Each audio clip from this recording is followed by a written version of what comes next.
Après 4 jours de panel, café littéraire, exposition de musique et festival du livre de Marrakech a fermé ses portes ce dimanche. La seconde édition a mis en lumière la pluralité des cultures africaines à travers une littérature engagée. Alors quels ont été les temps forts de cette seconde édition? Notre envoyé spécial nous fait le bilan de ce festival en compagnie du président du FLAM, Mahi Binbin. Nous sommes aujourd'hui au 4e et dernier jour du FLAM, du Festival du livre africain de Marrakech.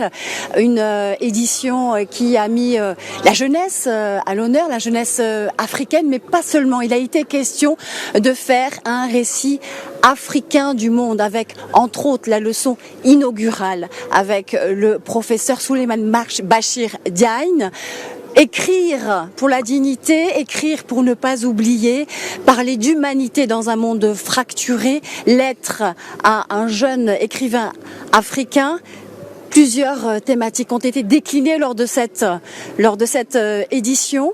Il y a eu des temps forts également et je vous propose d'en parler avec le président du FLAM pour faire le bilan de cette édition du festival cette année, Monsieur Mahi Binbin. Bonjour Monsieur. Bonjour. Alors, quelle est la substantifique moelle de cette seconde édition du FLAM avec cet aspect de la jeunesse que vous avez voulu privilégier? Alors, la première édition du FLAM a été une édition où on a mis sur le tapis tout ce qui fâche.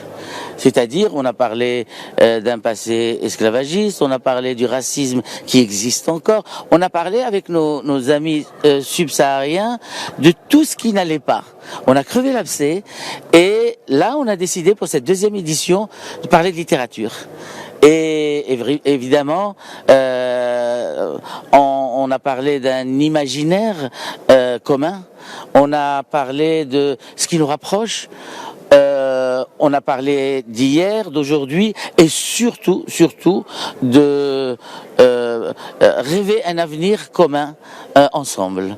Ça a été un peu l'objectif de cette deuxième édition et surtout, là on s'installe et on est en train de faire un travail de fond puisque on exporte le festival hors les murs. C'est-à-dire, il y a eu 25 établissements scolaires où les étudiants ont suivi, ont étudié les auteurs et ils les ont reçus.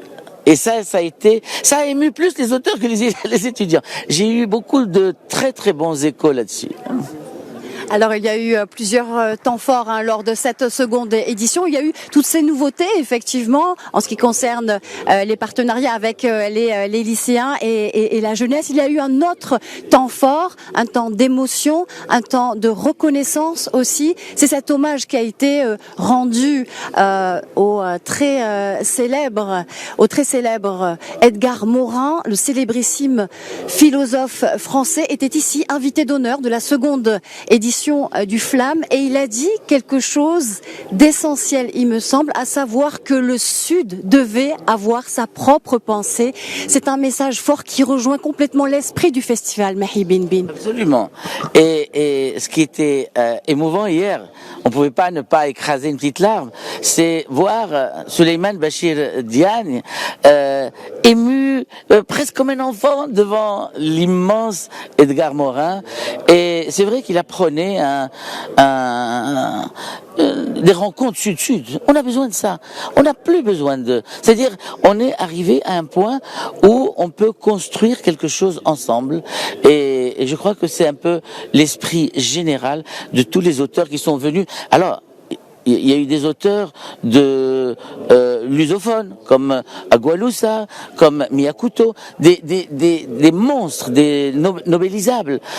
Il y a eu on a été gâtés. On a été vraiment gâtés par les auteurs qui ont accepté de venir. Il y a eu des Marocains comme Labi qui est venu de Paris et qui était un peu fatigué. Là, il était là, il a participé à tout. Voilà quoi, c'était là une fête littéraire de bout en bout. Merci beaucoup, Mahi Binbin. pour C'est moi qui vous remercie. ce Flamme et sa seconde édition qui a effectivement cultivé la littérature africaine dans toutes ses dimensions, dans toute sa pluralité, avec des monuments, vous l'avez dit, de littérature et d'Afrique, de régions d'Afrique qu'on avait effectivement peu l'habitude d'explorer avec le Mozambique ou l'Angola. Voilà ce que je pouvais dire aujourd'hui sur la clôture de cette seconde édition du Flamme, du Festival du Livre africain à Marrakech.